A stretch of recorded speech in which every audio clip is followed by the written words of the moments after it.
नमस्कार मित्रांनो, apex India Marathi चॅनलमध्ये तुमचं स्वागत आहे। काल रविवार होता आणि काल रविवारी असल्यामुळे मी BTCला एक सेलिंगची एंट्री घेतली होती। एंट्री घेण्यापाठीमागचं कारण काय होतं आणि 1500 ते 2000 पॉईंट कसं कॅप्चर केलं, अजून माझं होल्डिंग आहे तर तुम्ही स्क्रीनवर बघू शकता। तर बघा, तर तुम्ही इथं बघू शकता हा BTCचा चार्ट मी ओपन केलेला आहे। काल ज्यावेळी मार्केट शांत होता आणि मोठ्या बाजूला ज्यावेळी मोठा ब्रेकआउट वरच्या बाजूला केला त्यावेळी बिग बार तयार झाला तर सगळे लोक बाईंगला ट्रेड करत असतील।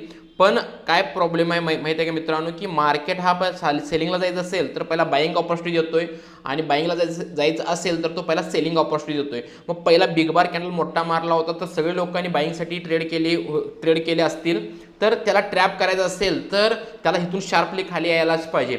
त्यामुळे रेड कॅन्डल मिळाले मी तुम्ही बघू शकता इथं टॉपला मी 1,09,250 ला मी सेलिंगची एंट्री घेतली। स्टॉप लॉस माझा 9,500 म्हणजे ऑलमोस्ट 200-300 पॉईंटचा एसएल आहे। 0.06 ची एंट्री होती आणि काल मार्केटने एक रॅली सेलिंगला मारली, परत वर गेल्यानंतर परत एक मी एंट्री केलो, असं माझं 0.011 ची एंट्री आहे। आता मार्केट बरोबर सपोर्ट लेवलला ट्रेड करत आहे, तर माझं टार्गेट आहे तर सपोर्ट लेवल ब्रेक करून खाली जावा।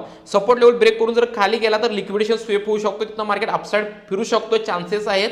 त्यामुळे तिथं मी काय करणार आहे, एक्झिट करणार आहे। तर माझा हा प्रॉफिट आता सुरू आहे $135। तुम्ही तर अकाउंट बघू शकता अपेक्स ट्रेडर्स आणि माझा नंबर बघू शकता 2857। तर ह्या पद्धतीचा हा ट्रेड आहे, बाकी काही लॉजिक नाही आहे, सिंपलमध्ये ट्रेड केला होतो आणि फक्त रविवारी मुवमेंट नव्हता आणि त्यावेळी मार्केटने रॅली दिल्यामुळे हाय प्रोबॅबिलिटी आहे की तिथं ट्रॅप होण्याचे चान्सेस होते। त्यामुळे मी तिथं टॉपला सेल केलो, 2 एंट्री होती आणि माझा $136चा प्रॉफिट सुरू आहे। ओके, धन्यवाद।